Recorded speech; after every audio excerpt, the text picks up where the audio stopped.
Game on, everybody, as we are heading into our first game of the best of 3 series here. We're actually looking at the Division 1 playoff tournament, so to say.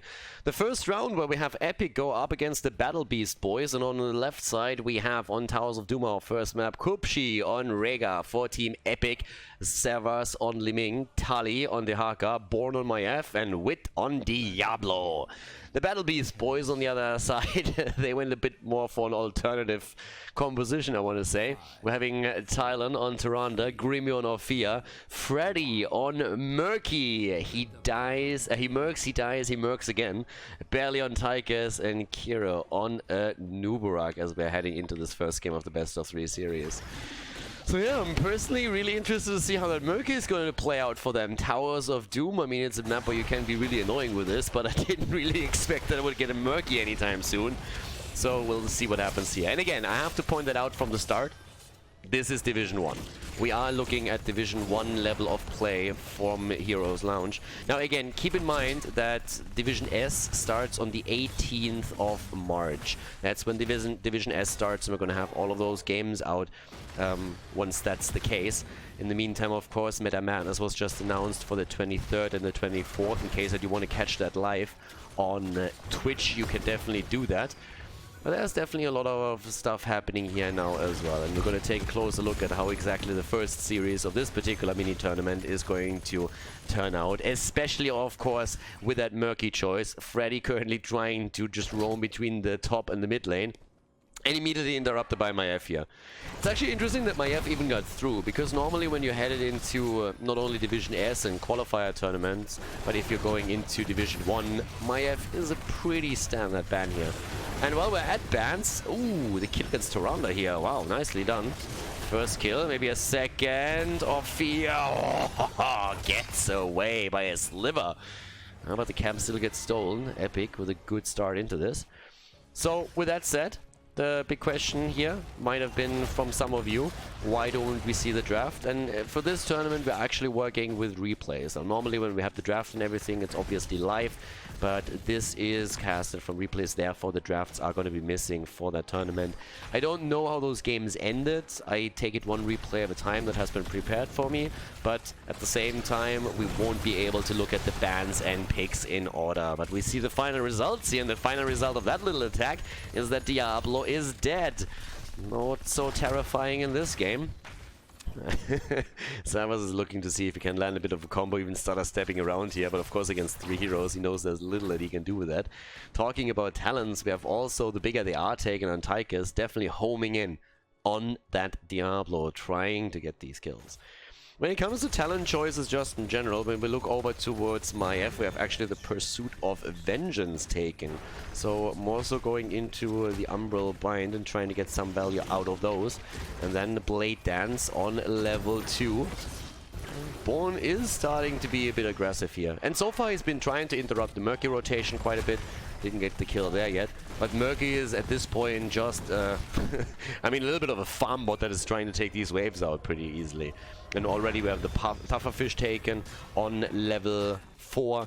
Trying to get that in with the extra damage, clear those as quickly as he can. And the fishy deal. Here's the ult on the map. Top left and top right are going to be exchanged in the first phase as usual, but with Tali on Dehaka, they have now the opportunity to use the global and move in, and that's exactly what happens. But Murky is already on the move, but no one is there to interrupt Born. Not even Tyrande can make a play on that. And with that said, we're having now immediately the third altar claimed by Team Epikk. Blue team so far doing well. I mean, you can tell in experience that both of the teams are still extremely close. We don't have any kind of snowball happening early on. It's a kill for a kill. Rotations has so far worked out for both teams in the sense that there was not a lot of experience missed, especially since Murky is currently trying to just get XP on 2 lanes, and also uses his level 1 talent to bribe the top camp whenever he can. It's definitely going to help him out. Down at the bottom of the map, the combo with the stuns is happening. Kupshi is nearly falling and goes down. Tychus eliminated. Diablo actually contributing to that kill, pushing Tychus into range so that he's able to zone in onto Rega and drop him. But of course the initial engage happening through a Nuburak, jumping in deep, and then Tyrande with a follow-up right there. But definitely a bit of an annoying situation here for good old Rhaegar. He was just sitting there and was like, dude, seriously? I mean, seriously, Diablo, you have to push him into me. I know that I can Ancestral myself right now, but I still need level 10 for it, so calm down, dude. Yeah, and again, the stun. Barely, by the way, getting also the value out with his the bigger they are, dropping Diablo already down to 50% HP. That isn't too bad there either. Top lane in the meantime, as two of the altars spawn. We still have Murky trying to do his thing here. But at the bottom of the map, that's where the fights happen. And all of a sudden, barely, with a flank attempt here, trying to get some value. But top side, are we just going to see an exchange? It's another 17 seconds before that becomes a problem.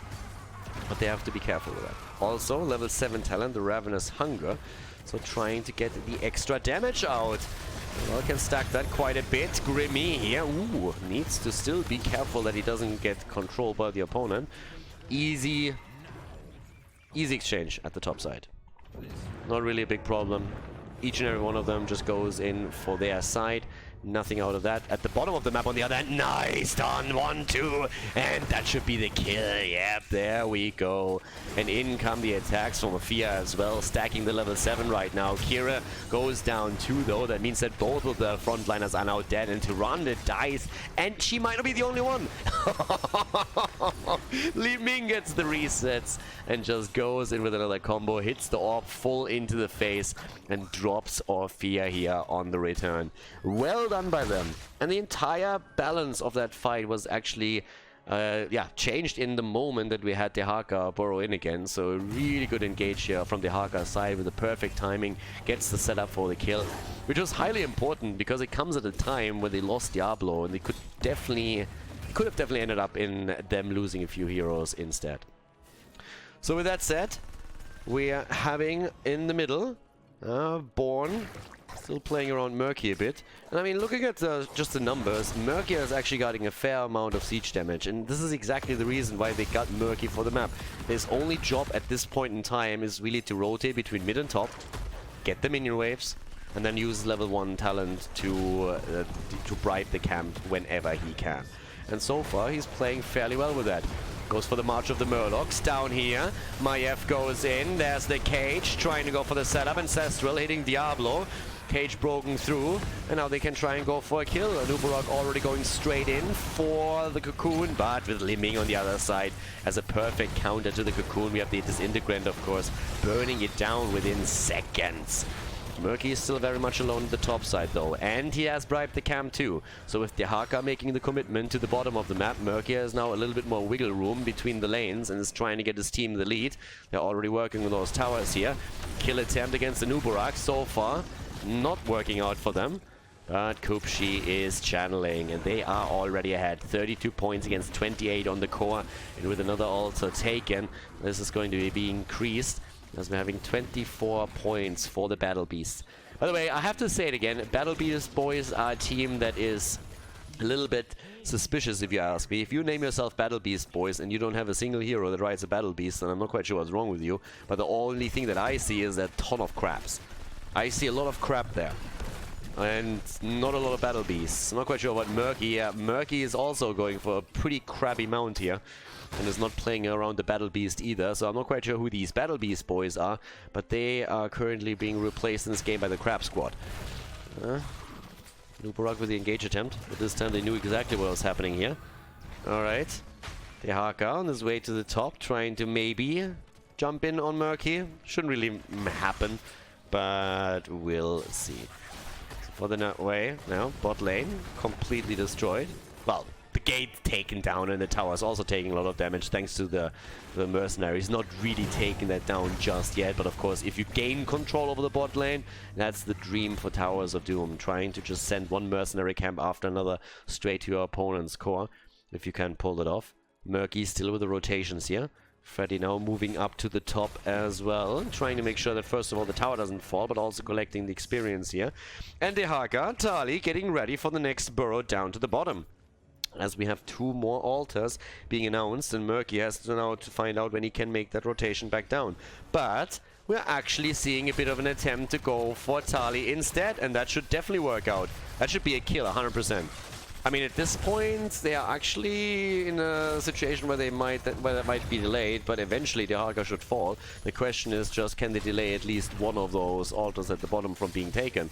And I'm not 100% certain on that. So the Haka is gonna fall, but both of those altars are taken. So what exactly did that now accomplish for you? I'm not quite sure. The Haka finally dies. It's like an hour later, the Haka is finally down. But at the bottom of the map, the immediate counter kill against Orphea. And what we're also seeing is one of the bell towers being dropped.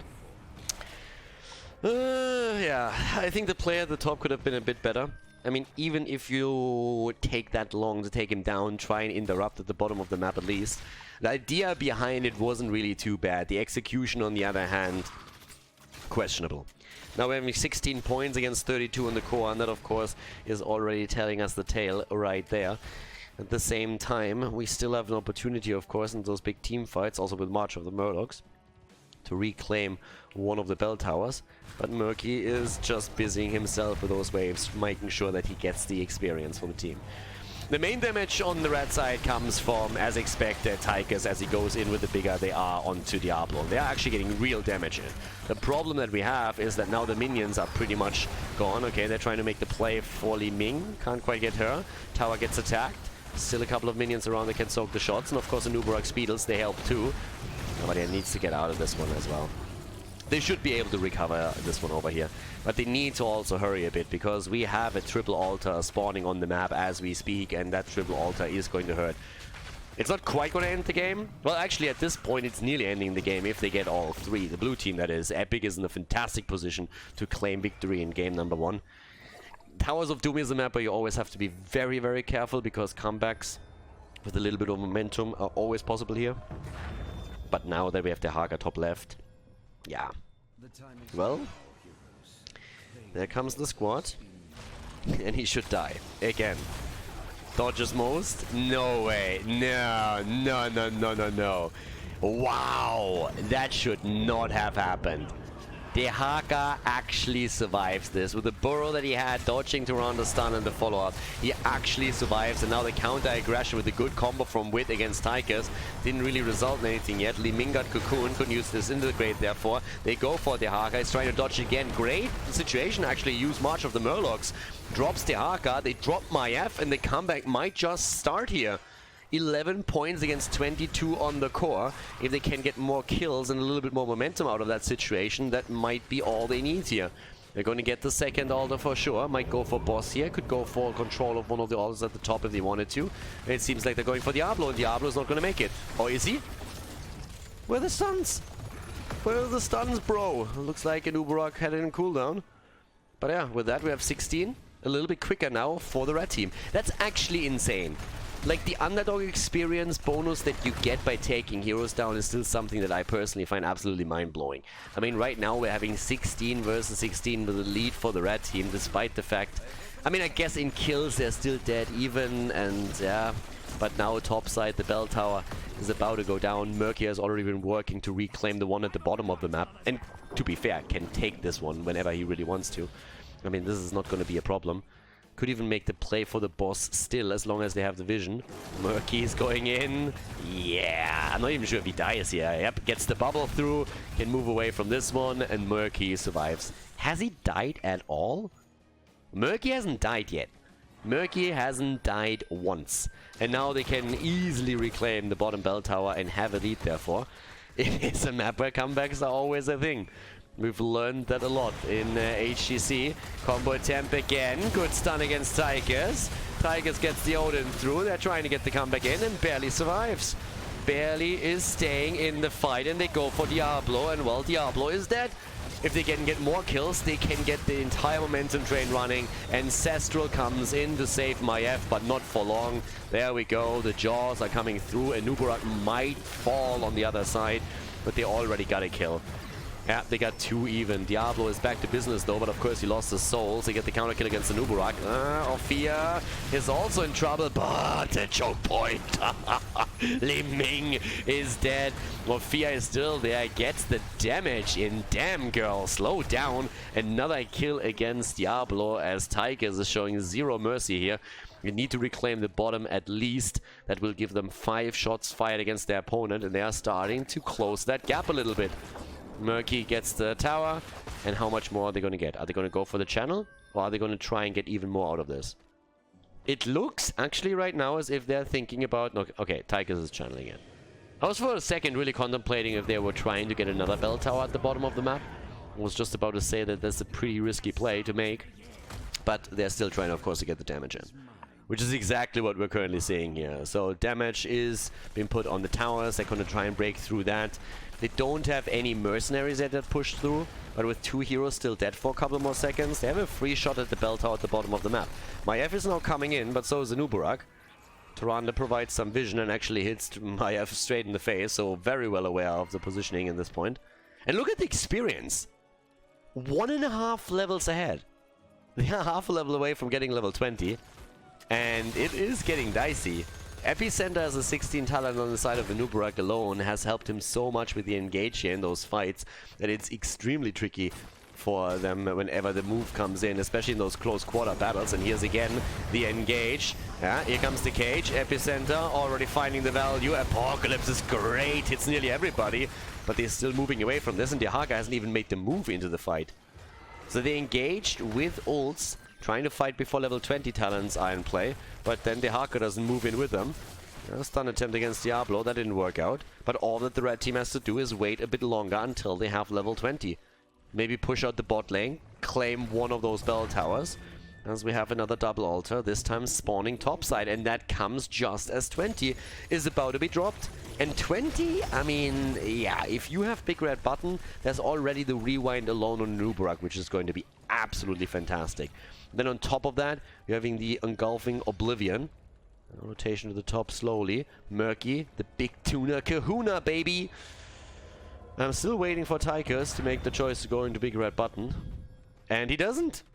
He actually doesn't. He goes for the bop and weave. Alright, a bit more mobility for him. And without the 20, they're not even fighting. So that's 10 shots fired. And guys, not sure what to tell you. Game's even. It is dead even. Kill count is a bit higher for the red team, but we are in a few seconds on 20 versus 20 in talents. We're having 4 versus 4 bell towers on the map. Uh-oh, but Diablo might actually fall here against the cleanse from Kupchi. Yeah, that one was needed. Cleanse comes in, and that was an important one. Bot lane needs to be defended. That bell tower is eating a lot of damage. That's one for the pickup for Epikk. Boss has still not been attacked once, by the way, but Maiev with one dodge. Second one, not so successful here. A bit more damage. That's actually a lot of damage from Tyrande. That's a lot more damage than I expected. Damage numbers still fairly good for Tigers in particular, against Diablo, of course. Li Ming is sitting at 34,000. Murky still hasn't died a single time in this game. Neither has Tigers. He was actually attacked a few times, and really nice ganks against him too. He was able to coordinate around this pretty nicely. Now 20 versus 20 is on the board, and with that said, we're seeing 4 level 20 Tal Rashas for Li Ming, trying to go in with a Hellgate, but Tigers is still alive, gets the bigger they are out, and starts dropping Diablo, but the Nubarak is so low and gets hit by the Apocalypse. He dies, and they are dropping Tyrande too. Epikk all of a sudden is in full force here, but they lose Maiev. They lose Maiev. Diablo is still in play, and finally Murky, nope, and still not falling. Murky is still not dying. Li Ming is having a bit of an aneurysm, just yelling at everybody, telling them to drop Murky so that she gets resets. But so far, the Merc Master has not died again. I don't think he understood that sentence. I Merc, I die, I Merc again. He's just Merking. There's not really a lot of dying going on here. It's just a lot of Merking that we're having from him. Bell tower at the bot lane has been taken again. So yep, that's been claimed. That means a 5 under the control and 5 shots fired. We're just going to drop the red team's core down to 6. 6 points on the core and the option to even go for boss. I'm a little bit shocked, to be honest with you, that they didn't make a play for boss yet. But with them now getting those mercenaries at the bottom of the map, they can try and escort those in, or at least put the attention of the red team towards the bot lane, because they have to defend against it.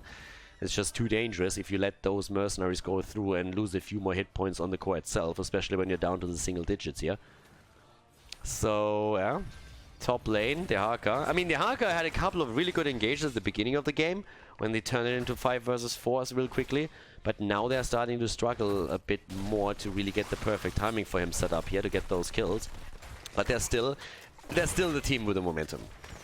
And again, Merky with a bit more damage here. Dehaka escorting the top lane in, and well, if he can put the pressure onto the top bell tower, that would be fantastic. That's a great defense down here, and of course with the mercenary camps now moving through, this is a pretty good setup here. Well, there we have it. Damage slowly and steadily as Dehaka is starting to put the damage onto the bell tower itself. Red team is definitely in trouble. Struggling here. A big wave in the middle of the map, but again, both of them are already on level 20, so that's not a problem. Bell towers get announced again, a single one at the bottom of the map. That doesn't really help the case of the Battle Beast boys. And as you can tell, top side, with Dehaka just out pushing the wave pretty easily, that's going to be very soon one dead bell tower, or not, because the fight at the bot lane starts up. There's the cocoon onto Li Ming in the back line again, and the immediate engage from Anubarak. But here comes the Hellgate. Ooh, the jaws didn't hit anything. There's a good Ancestral on to Dehaka. Merky is still alive, has still not fallen, but they can go for the channel. They should go for the channel, and they're starting the channel up, but the fight is still continuing. Here's the Apocalypse and the combo against Tyrande, and she goes down. Not only her, the resets for Li Ming. Merky has finally fallen, and that's the third kill that came through here. They're going for Anubarak again. It's unlikely that he survives, but he gets the... Oh my god, Diablo! Diablo takes down Orphea, and Li Ming uses the reset to get another Calamity kill against Anubarak. Now the shots are fired here with only 2 remaining. They can make the play for the boss. That's the only thing that divides them from victory in game number 1. Epikk is going for it in the best of 3 here at the Division 1 Cup.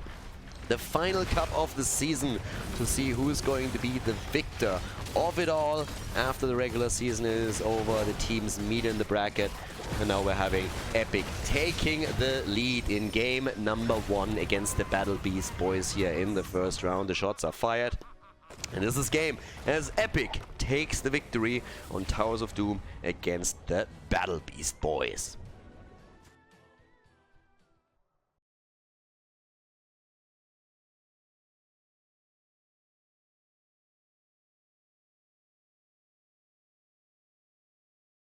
Game number 2 in our best of 3 series, ladies and gentlemen. Epikk in the lead at the Division 1 Cup, and on the left side we have Epikk with Tali on Blaze, Wit on Garrosh, Kupshi on Tyrande, Born on Reyna, and Savas on Li Ming.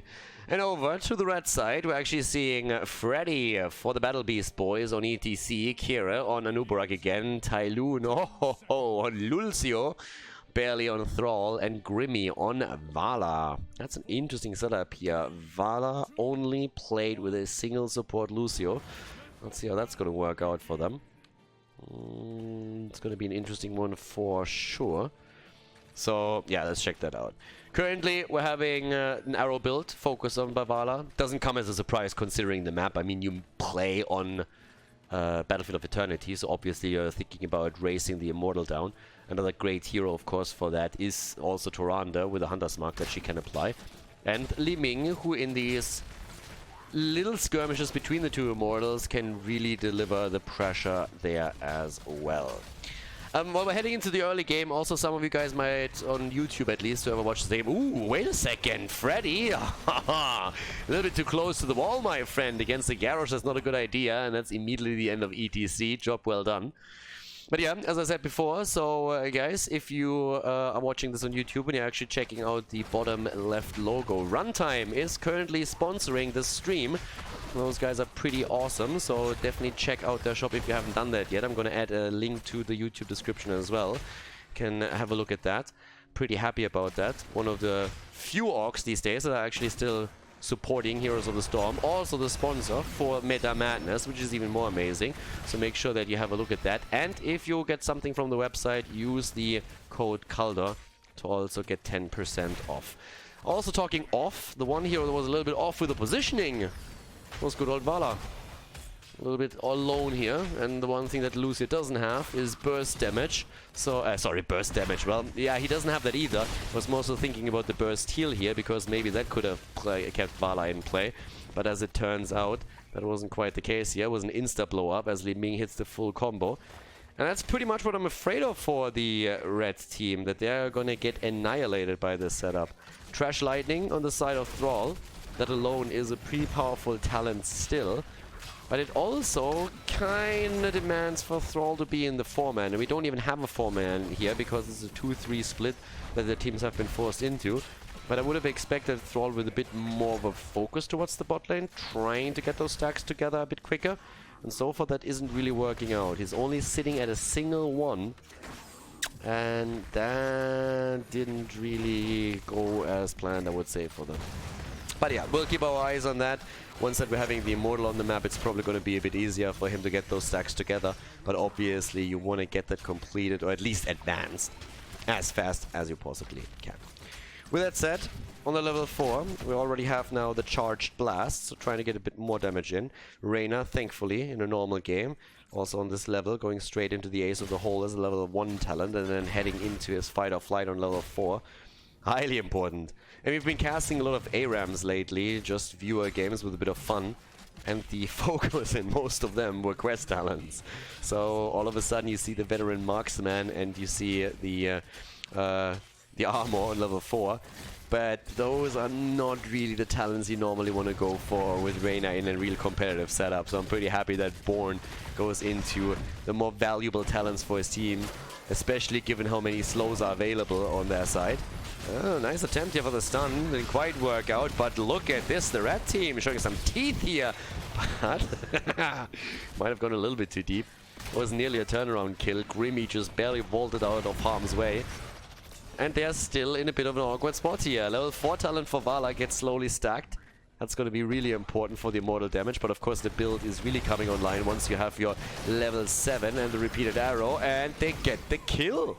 Garrosh goes down as we see the orc-on-orc action. And Thrall is the victor in this fight. Takes him down. The zone still happening here, as Lucio is once again proving that he's on speed and just like zips around, eats the entire combo, but is at least able to boop them out of the immortal range. Halftime show won at this point by the blue team. Li Ming, the stacks are coming in for Thrall here. Gets another 2, still pretty slow in the stacking process, but slow and steady wins the race. Sometimes. Don't want to overdo it with that. But yeah. With that said, we're actually having both of the teams now work on level 7, but of course Epikk, thanks to those extra kills and the rotations a little bit quicker, they're also trying to burn down the Immortal now, and they successfully do so. No, they don't! They actually don't! It's won by the red team. Battle Beast boys are able to get the final burst in. Call me amazed. It seems like Grimmy was able to get a few more shots in with the Monster Hunter, and they are able to win the Immortal with 183 hit points. Could have sworn I saw it go down quicker on their side, but yep, well done here. That was actually surprising. They have level 4 with it too. And Nubarak has taken the top lane, so that Thrall can stack a little bit more up here to the top. Still sitting on 3 stacks. I mean, this is one of the maps where you can definitely play with Trash Lightning, but you still have to do a decent job stacking it, and so far Thrall hasn't been able to do that at all. 5 minutes in, and he's sitting at, well, at least 4 stacks for the time being. So we're getting there slowly. 2 stacks only, by the way, on Vala with her level 4. So also that is not quite working out. Unfortunately for Grimmy, he's just barely missing Garrosh here. But now that we have the repeating arrow on level 7, you can at least try and get double arrows through. Yeah, another attempt. Gets 3, gets the 4th in. So far so good. The fight's still raging on here. And also Thrall starting to get his numbers up. 6 stacks by now on his level 1 talent. But still a leading experience. I mean, I feel from Epikk's perspective it was probably a pretty big blow to not be able to grab that Immortal after how well the early game went for them. But at least now we're having a game where both of the teams are super close. Good invade here at the top. ETC going a little bit deep maybe, and immediately gets put in an awkward spot, but gets pushed out of the Tyrande stun, and that might just have saved his ass right there. If I'm not wrong, it was Reyna with a penetrating round that pushed him out of the stun here, trying to put him into a corner and not coordinating that with Tyrande here. A little bit of a lack of communication that we had for a second. And Nuburak at the bottom of the map, still fighting it out with Blaze, but up here it is actually Lulcio who gets taken down. Well, who's laughing now? Lulcio dead, Li Ming gets the kill, gets the reset, can't follow it up with another one. 8 stacks now on the Crash Lightning, and we have 6 stacks on the level 4 talent for Vala, just as another Immortal is being announced. The rotation of Thrall towards the bottom of the map to get another camp here. And talking about camps with 3 seconds on the Immortals, it's time for the 2 teams to really focus on objective number 2. But so far it's only one team that's doing that, and that's the blue team. Epikk is getting an epic lead, and they might get the halftime show for free here. Not quite there yet, but yep, that's what's happening. Halftime show for free. A little bit of a late rotation that we had. Trying to get the camp at the bottom, and they rotated towards it too late, and now they are 50% behind. Well, they need to make sure that they're winning the fight now if they want to have a chance to reclaim that Immortal. But there's again the poke from Servus, one of the main reasons why you pick Li Ming, because from a safe distance you can always poke against your opponent. Level 10 abilities are also very close for the blue team, especially since we're seeing Tali at the top getting the experience on the minion waves. So now we're looking at heroic abilities in their hands. The defense is still mounted. Vala the only one who's fighting on the other side, but they still don't have level 10, and here comes the attack. They're going for barely. Where's the taunt? There's the taunt, baby, and ETC is thrown into the Immortal, but still, there could be a kill. Born. Gets it. ETC is down. Vala is doing what she can. They're actually trying to race the Immortal here still, but this time the blue team is successful. Bit of a misplay here from the Battle Beatles boys for sure during that last one. But now we have level 10 abilities on both sides as the Battle Beast boys claim their heroic abilities. And with that, we have the Mosh Pit. Mosh Pit is in. Lucio is now also with the Sound Barrier in a position where he might just be able to save someone when the shit hits the fan. Thrall on the Earthquake. And Vala with still only 6 stacks sitting on the Rain of Vengeance. Thrall on 10 stacks. Again, not really getting too much here, but a good flank, and the attempt to save Reyna. Nicely done by Garrosh, but he himself is just way too far out. Should fall here. Should fall. Should fall. And doesn't. It does in the end. Thrall able to take him down here with the Ancestral Wrath. The damage over time delivering. Well done. Looks like we're going to see that Ford survive for another moment. Top lane, on the other hand, that's where Tali is still getting his Blaze damage in. Is able to drop another Fort fairly low, but the focus of the rest of the team is down at the bottom of the map. ETC is the one that rotates topside, which I find a little bit surprising considering that he went into Mosh Pit. Normally when you see an ETC moving into an offlane position, you have him with stage dive, but we at least have the Echo Paddle on Freddy's side, so he has that wave clear that he needs to, well, transition into the offlane position. That's the 2 builds that you have, either the focus on the face melt with level 7 and level 4, and then the 13 later on, or you just see on 7 the adjustment into Echo Paddle, which allows ETC to get the AoE clear on those side lanes. Blaze is getting attacked here. They're actually going in deep, trying to also spawn a couple of beetles that help them to take down the fort at the bottom. That's already taken care of. So 4 kills against 2, still the lead for the blue team, but it's a fort for a fort. And to be fair, that's pretty much a win for the Battle Beast boys. Their own fort at the bot lane was so low already, there's very little chance of making anything happen here. Vala gets some damage through, gets some stacks as well, so does Thrall. Everybody's low, but a great sound barrier. Good sound barrier from Lucia. Great play by him. The cocoon again on Li Ming as they're going for Blaze. He already used the bunker, and he's down. Hyperion is too late, doesn't do a lot. Vala survives. Wow. Vala actually survives, and Thrall is still getting a couple of additional stacks together as he's now sitting on 14. By the way, 13 stacks on Tyrande. Think about that for a second. Thrall has 14 stacks on his level 1 quest, and Tyrande has currently 13 on her level 4, doing fantastic here. But Thrall still has the top damage numbers for his team. Lightning is definitely doing some work. Once you have 16 and the Thunderstorm, you get even more out of that. But now we have the Immortal focused, as both of the teams already went for the Shaman camps. The Immortal is next on the agenda, but the early 13 will be in the hands of Epikk again, as they are running those additional advantages with talents over and over and over again in every single Immortal phase that we're seeing here. They have the extra talent, they're going to try and make a play with it. Vala is already rotating towards the bot lane, trying to find out if she has enough time to get the Shamans taken down. But that's not going to be the case. Still has to be fighting over this one. Thrall. Ooh, ETC! The taunt! And that should be a kill, and it is. But the counter kill potentially against Squarosh. And yep, he goes down. Cocoon on Li Ming, and a fantastic setup here for the Battle Beast boys to just drive that fight a little bit farther forward. Already bunker being used here, but Blaze attempting to escape. Oh my god!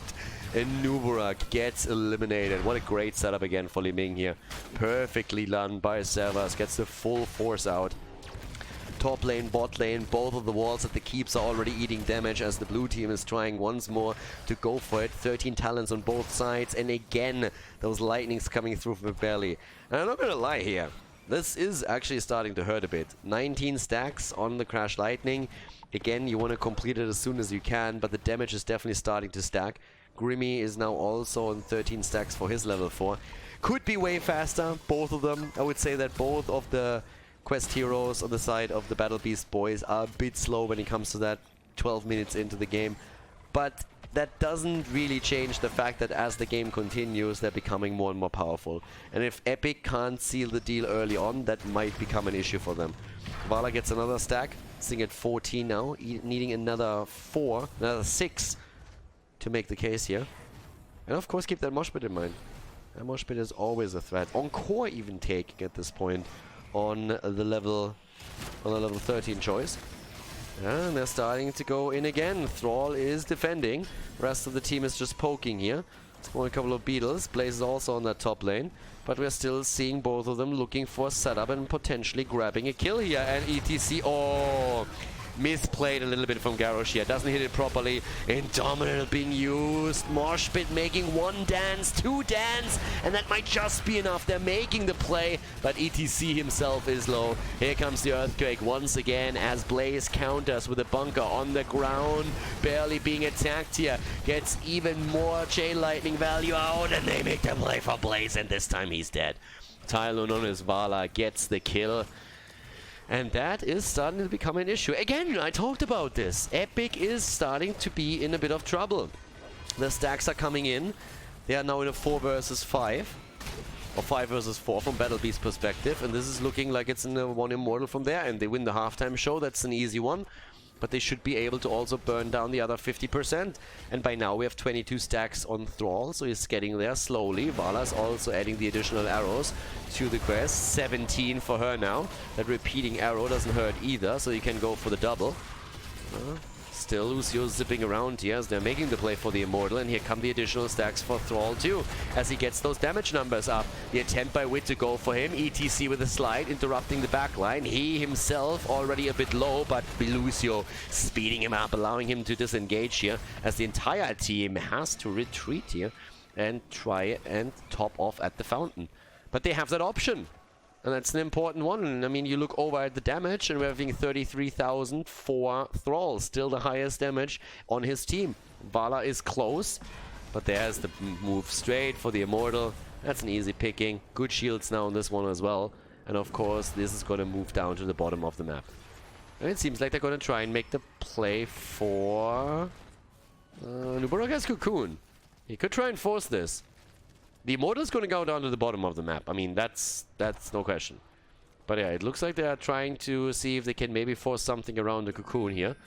Immortal is very much alone at the bottom of the map and will do a significant amount of damage if left to its own devices. Here comes the move to the top lane. They're trying to pressure the keep. So Reyna has to retreat here and help out as they're making that play. Interesting decision to be made, but the bottom fort should fall, and that keeper's already taken damage, and that's a decent setup. They're going for Vala. Vala gets taunted, but there's no damage. There's no damage. Finally, but again, Lucio with the sound barrier, and a good one at that. Immortal is taking down the fort at the bottom of the map, and they're still busy up at the top with the keep. In comes ETC with a slide. Bunkers on the ground, and ETC himself should fall, and he does. But now the quest also completed for Vala, which is making this even easier for them with the next Immortal. The level 16 talents definitely helped Epikk here too. But the situation is still the same. I mean, you're looking at the damage output and Thrall is getting more and more. They're not on the same level as what we're seeing from Li Ming here, but still. And they make a second play for the keep. They really want this one. Here comes the stun against Vala. Grim is moving away, misses the arrow as they're trying to go for Garrosh. Gets thrown in again, and Jimmy, with a shot right between the eyes, is able to get the value. Both of the keeps are really low. Nice throw again, and the reset for Li Ming as she gets the kill. Laser to the face, and that burns the beetle way right there. So both of the keeps heavily damaged. 9 kills against 5, still a bit ahead, and at least getting the counter pressure at the top, and that should result in the 4 taken out. But the situation is still the same. The red team is winning. They might not get the kills every time, they might not win the team fight every time, but they are taking the structures when it matters. And they nearly dropped the top keep already. And those catapults spawning when that eventually happens are going to be annoying to deal with. I'm a little bit surprised actually that we're seeing Alpha Wolf taken as the level 16 talent choice. And more so because normally that comes with the level 4 talent Frost Wolf pack claim. If you're going into Trash Lightning, then you kind of want to have your Thunderstorm on level 16 as well, just so you get even more damage out of it. It becomes your primary tool anyways. So without the level 4 talent, I'm not 100% certain if I agree necessarily with the choice, even though I understand why they feel they needed to deal with Garrosh, but still, it is something where you normally want to have the synergy with the with the level 4 talent as well. A bit of a Star Wars moment here. It's a trap! Question is anybody falling for that? Are they going to try and make the play now with Li Ming spotting that out? So far, nobody's running into it. Trying to see if they can move in here. 16 versus 16 still, and Jimmy is in trouble! And he is dead. Jimmy down, but oh, Zavas on his Li Ming. Nearly getting a counter kill here. But the camp now taken. Barely still alive. Any mortals on the map? Ah, damn son. That is actually looking really good now for the red team. The Battle Beast boys, as they go in, are starting to burn that Immortal down. And with the help of Thrall and especially, of course, the fully stacked Vala, they are just annihilating that bad boy. So now still in the 4 versus 5, you're seeing Epikk trying to somehow hold on to this, but so far they haven't really touched the Immortal. And with a quick focus here, that could be a nearly 100% shield Immortal for them. Vala with the repeat arrows, thanks to the 7, gets one in after another. And just look at that HP going down here on the blue side. And Epikk is trying to somehow make a play. They are trying to find someone that's out of position or allow Garrosh to get someone flipped into the backline. And that isn't happening at all. So now we're having the Immortal moving down to the bottom of the map after the top side is nearly destroyed on the fort. And this is just brutal. I mean, 9 kills against 6, but when it mattered, the Battle Beast boys got the 1 kill against Jimmy, and that's all that they needed. They're taking care of the camp at the bottom of the map. Catapults are now pushing through too, and that's the 100% that we're seeing on the Immortal here, and that's good work. Great work done. The rotation, you need to try and flank this. That's exactly what they're doing right now. Moving in as we speak. Mosh pit interrupted, but they make the play for Tyrande again. Starfall on the ground. Cocoon gets burned down. And Tyrande is already low, extremely low at that. Grimmy's still surviving, missing the arrow here, but still getting enough damage onto Tali that he has to retreat. Earthquake is being used, slows down Born, and that should be another dead Jim Raynor. Oh, ho, ho. And Nuburak is actually dead as well. And Nuburak is down, bunker on the ground, but the Immortal in the meantime has gone through the bottom keep and is already going straight for the core here. And that fight is still more or less continuing. The shields are falling as the Immortal is just chipping away at them. And that Immortal still has shields, by the way. Isn't even in melee form yet. Already 89%, and with every single hit we're seeing 8 additional % being dropped from the core. Garrosh even annihilated back here as he's trying to buy a bit more time for his teammates. But that has to be it. That has to be game. We're going into game number 3, ladies and gentlemen. Battle Beast boys, they take Battlefield of Eternity, and that is game. The series tied as we head into game number 3.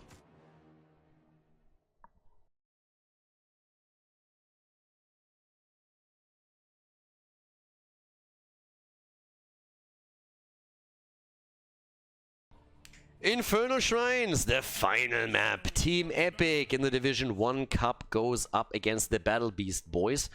And the Battle Beast boys, they made it work in game number 2. This time again with a bit of an alternative draft, as we see to the left side, Epikk with Kupshi on Ana, Wit on Diablo. We have Born on Thrall, Tali on Leoric, and Zervas on Junkrat. On the right side, the Battle Beast boys with Freddy on Arthurs. We have a Chen in the game, in before he gets nerfed again. Was actually picked. Even if he doesn't lose the game, just him being picked is probably already a red flag for Blizzard here. So guys, you can expect nerfs to be headed Chen's way very soon. Panda Hate, barely on Tigers, Grimmy on Sylvanas, and Talion on Tyrande. I mean, the entire setup that they're currently playing here is pretty much them hoping to snowball a bit. I mean, there we go. Look at this, Battle Beasts. We actually have Battle Beasts right now. Alright, that's what I'm talking about. Get those craps out of the way. The Battle Beasts are in the game. What can go wrong? The right mount, coordination with the skins. This is it right here. In this case, we're also seeing on Ana, of course, after the changes, the contact healing as the level 1 talent. Thrall went into the Echo of Elements. We don't see any kind of Trash Lightning shenanigans here on this map. Obviously, when you're playing on Infernal Shrines, Trash Lightning loses a lot of the appeal that the talent has on a map like Battlefield of Eternity. Patience here in the middle. I'm really curious to see how that solo lane is going to turn out in the long run. I mean, first of all, Leo can of course just drain Chen into oblivion. Great skin, by the way. White War Master Chen, one of the best, if not the best. Looks absolutely amazing here. But it's a bit of a question of how well do these objectives go for the Battle Beast boys, because you run a Sylvanas, and despite everything that Sylvanas offers right now, with decent damage as well, still one of her biggest assets is, of course, that she can enhance any push that you have, especially with the objective, and try to go in and disable those structures and allow you to get way more value out of it. But for the time being, Epikk, with the rotations, a bit of a faster camp, nothing too insane just yet. We didn't even see a kill in the early game. Bit of brawling already happening, but nothing out of the ordinary. The top lane, Kira is pretty easily holding on to that. It's still slow and meticulous what we have from both teams here. Nothing, not exposing too much, but Wit on his Diablo, again, like in game number 1, is making the play for Sylvanas, but misses her so far. Also, again, looking at the talents, we have Mana Tai taken on level 4 for Thrall. So once more, I expect that we have the Thunderstorm taken for Thrall on 16. Because traditionally speaking, as we said in previous games, if you go into the Alpha Wolf, you really want to have that synergy. There are targets on the other side that would definitely benefit from having Alpha Wolf available. You could go up against Arthurs or against Chen with that talent and the extra damage. But of course, that poke from a distance can be pretty sweet with it too. With that said, we have on level 4, again, no in the rhythm for Tigers, but we're seeing the bigger they are, which means it's pretty much the same play that they were trying to do against Diablo in game number 1. We saw the same setup. You had the Tigers on one side, you had Diablo on the other, and then whenever the fights actually happened, Barely was trying to burn down Diablo as quickly as he possibly could. That's going to be really important here. Also, when it comes to the objective, the level 4 talent with Ring of Fire is of course going to become a bit of a priority for Chen, since he wants to make sure that he gets that extra AoE in. That's also why we have Neil Peasants right now for Tali. Even though on this map you've seen every now and then adjustments from Leoric and going even into the greater cleave here for the swing, trying to the ghastly reach, trying to make sure that you hit even more, which allows you for more synergy on the 13-16 later. And the clear, talking clear, Arthurs is actually getting attacked here and just barely moving out here, definitely towing the line. Also good escape from Chen. Tali himself gets the heal from Ana, barely. All of them surviving here. That was actually sick. But 36 stacks already for Epikk, and they have Junkrat, and they're going to use him and others to easily from the outside secure the objective here. That's one of the biggest things that you have in your tool belt when you see that Junkrat on Infernal Shrines, because he can simply sit outside of the shrine, fire away with the grenades and get value. Still no bait on the Punisher. There's no one over here, so the Punisher is actually going through the wall. That's a bit of a problem, because now there's an access path for the team. Vision granted as Arthurs is finally moving in. Immediately the follow-up from Junkrat, and they're going for Arthurs. Freddy is low. They're trying to get the kill here. but it's not quite possible for them to deliver the final blow. Massive damage regardless. I mean, at this point, getting with the help of the Punisher, the first fort already down to less than 50 HP, 50% HP, that is pretty sick. That's actually really, really good here for them. And that's already a slight problem. We haven't seen a single kill yet. But from a structural perspective, Battle Beast boys have fallen behind a bit.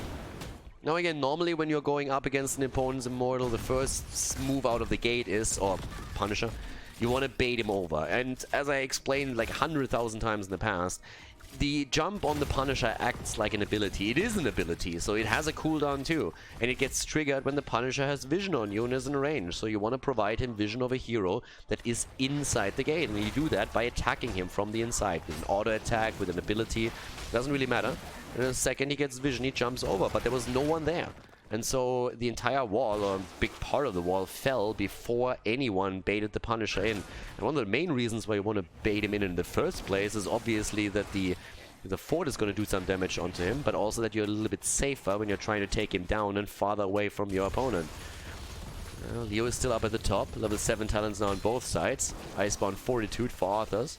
Going to be great for him whenever he's going to be attacked here, for example by the Riptire later on. A level 7 talent, also with a Willing Vessel here, increasing the drain a little bit more, and the extra heal for the sustainability. I'm actually terrified for the objective, because I really don't quite know if the Battle Beasts are ever going to be able to claim it. They have some really cool heroes, and if they get a kill through a Howling Blast into Tyrannus stun combo, maybe with a quick damage through Tychus, they have the chance for a kill and then winning it with a numeric advantage, but outside of that, it might become a bit difficult. We are, by the way, 6 minutes into the game and we haven't seen a kill yet. 6 minutes into the game and not a single kill. Not one. When it comes to the damage, there have been plenty. I mean, especially Auric alone with the constant drains against Chen, of course, gets a bit of a bonus. It's not quite effective damage within the team fight, but it definitely adds up and makes him feel good. There's the Lightning Breath, level 10 is there, Diablo is low. Oh, the double, the triple kill, and it's a quad kill. Oh my god. Team Epikk just shat on the Battle Beast boys. Triple B lost 4 heroes. The earlier level 10 put to some good use as we have the Lightning Breath, the Riptire coming through, Thrall moving in, and that was just some sick plays right there, capitalizing on the heroic ability. 4 kills, massive leading experience right now, dropping at the same time. Also the fort at the bottom, Diablo didn't even die. We're seeing Leoric still with a value topside as the team starts to rotate for the next objective, but damn, that was a massive, massive setback for the Battle Beast boys. And now they are in a situation where they have to more or less make sure that they win this, because there is a snowball potential now available for Epikk that could get triggered by them winning this objective here as well. Well, there's again the drain. Needs to be careful with that. Setup against Leo is good though. They're trying to go in, but he's able to get away at least for now. Sleep comes through. Once again the Entomb. Good setup of the damage. And the kill against Leoric. Leo down is barely on his Odin. Gets the numbers up. They're still trying to control the entrance to the shrine itself, but we already have the Battle Beast boys on the point. Trying to win this one, and their chances are actually pretty good this time. Down at the bottom of the map, this of course is going to do at least a bit of damage against the wall, but it shouldn't really do too much. Leo is about to be back. 20 stacks, that's the advantage here, and they're going in. Diablo with the delivery. Here comes the Lightning Breath and the Riptire, and that's the end of Tychus. Tychus down, they go for Arthurs, and he will fall. The attempt to make the counter kill against Diablo reality, that isn't happening anytime soon either. Chen barely surviving, and all of a sudden, Team Epikk not only closing on level 13, but also starting to dominate that shrine again. The 13 talents are helping them even more. And with that, we're still seeing also the bot lane pushing through. There's a catapult now as well. So this is starting to add up. And the longer the fight at the top lane lasts, the more value they're going to get out of this one. And with level 13, we're now also seeing the Ominous Wraith. Nobody dealing with the bot lane just yet. Leo is still in the middle. But we have 27, 29 stacks against 21. The Battle Beast boys, they still want to fight though. They still want to go for this, and Leo is starting to move up to the middle, to the top again, after he cleared out the wave at the bot lane. Still Junkrat firing the nades away, trying to get those stacks in. In comes Chen, not working out for him.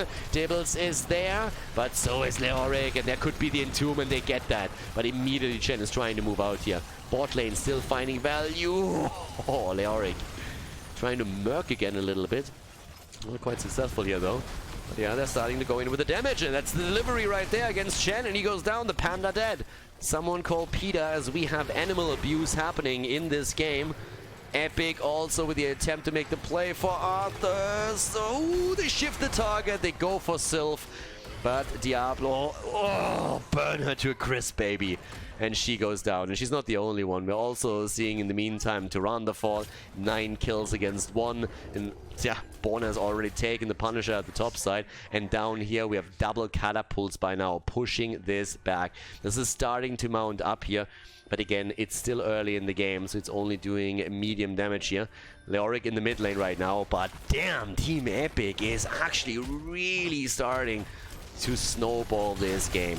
Nearly on level 15, they're trying to isolate Arthurs again, but they can't close in enough. Once more, another structure about to fall. Bot lane, the double catapults is still doing a bit of work. It's tickling away, it's opening the wall up a bit. It's not gonna do too much yet, but still, as you can see here, the gate has fallen, and this is gonna be the end of the first turret. So the value comes through. And Leo has, by the way, now also figured out that this might be a good lane to focus on, so he's already moving in for it. The top lane wall is also about to be destroyed, and just look at the experience lead that we're seeing for Epikk. They are nearly 2 talents ahead right now. They are going to be 2 talents ahead if they burn a few more structures at this point, or get another kill in. The Auric at the bot lane has now to deal with Chen, but the second tower has already fallen. That's 2 walls at the keeps taken down. 13 versus 16 now. Still the Alpha Wolf, by the way. Good targets on the side. Well, here comes the Royal Focus. Shouldn't really be a problem for Leo to get away. Yeah, the Howling Blast still hits, and that gives Arthas the stacks. But he's sitting at 19 right now, needing 1 more. Shattered Armor on level 13 for him right now. Yeah, but at the same time, if you're looking at the setup, this is starting to get really dicey, because that level 16 is a strong one. And oh, Chen! Ah, the burn and the Entomb. Oh my god, the Swiffer to the face as we have the Riptide explode into Sylvana's face right there. And then Mr. Clean himself is finishing the job. And they're not only stopping with Sylvana's, nope, they're also killing Tychus off. That's a double kill here. 11 kills against 1. Epikk with a couple of epic plays here in this 3rd game of the series. And so far the Battle Boys look very, very lost. The wave clear is ready, and as we're seeing the minions meet, the red wave gets taken out within seconds, leaving the keep alone for the standing here. And without Tychus, it seems like the Battle Beast boys are a little bit hesitant here. The keep is already down to a half HP. Mid lane gets attacked by a camp in the meantime. Down here comes the Earthquake as they're going in again, and Chen is already low, doesn't have the ult this time. Here comes the follow-up attempt. Howling Blast with the Shattered Armor is there, but the stun of Tyrande only hitting Leo, and Leo returns the favor with a quick Entomb, and that is the end of Arthur's. Another quick stun, double stun actually from Diablo as he completes his quest, and both of the tanks are gone. The Wolf misses, but the damage is still there, and in the middle, as said before, this one is about to fall. One quick hit from any of the heroes would already finish the job there. And talking about finishing the job, Tylun on Tyrande is very, very much alone. Yeah, he's not going to survive this one. Already the path of retreat cut off as the rest of the team focuses onto the keep itself. 14 kills against 1. Keep down. The last remaining fort out of the 3 original ones is going to fall in the second and mid lane too. It's already dropped. 4 main structures eliminated. As we have the Battle Beast boys with their back to the wall. Damage output on Junkrat easily surpassing everyone else yet. Doesn't really come as a surprise either. I mean, alone when you're looking towards his siege damage, he's nearly on the same numbers as Leoric already. Tychus was still able to get a lot of damage in from the Battle Beast boys perspective, which doesn't really come as a surprise either if you think about it, because once again he gets that extra damage through the bigger they are against Diablo, and that really helps them here. But it's tough, because this one could end the game. Right now, if you're the Battle Beast boys, you would like to let this one go. You would say, okay, whatever, let's not fight for it, let's just give it up. We don't have 16 yet, we can't really fight, but you can't because your bottom keep is eliminated. So that's where the Punisher would walk. So they have to fight for it, they have no other choice. And that is a fantastic situation for Epikk to be in. I mean, this is the ideal fight for them. And in come the Battle Beast boys trying to look for the setup that might bring them back into this game, but it is honestly a stretch for them to see if they can get something here. They have some setups. They're trying to get the kill here now with Tigers already. The Entomb in the back as we are seeing the Lightning Breath being used. Thrall with the Earthquake. Once again, Arthur's moving in, gets some good damage out onto Junkrat at least, but it's not enough, and Arthur's is down as Thrall goes in for the kill. Chen is also about to be eliminated here, going again for the ult, trying to save himself, but just look at that disaster back here. In comes the Royal Focus and also the Ominous Wraith. Diablo trying to cut off their retreat path, but actually has to go a little bit farther back here and drops immediately the damage onto Sylvanas herself. She doesn't have the Haunted Wave anymore. She's already down. We're having the core getting scratched in just a second as Cams are pushing all of the lanes here. Chen is about to die, is dead, as we are seeing Junkrat just eliminating everybody else. That is a team wipe right there. 5-man team wipe as we have the catapult zone in on the core itself. 19 versus 15. 19 kills against 1. That's how bad it is right now. And Team Epikk is going in to drop the Battle Beast boys out of the tournament as they are making their play for the core itself. Great performance here by Team Epikk. Game number 2, a little bit of a doozy here as the Battle Beast boys turn it around, but the series still ends in favor of Team Epikk as they take down Arthurs, make it an even 20 kills, drop the core, and take the best of 3 with a 2-1 victory over the Battle Beast boys. Congratulations.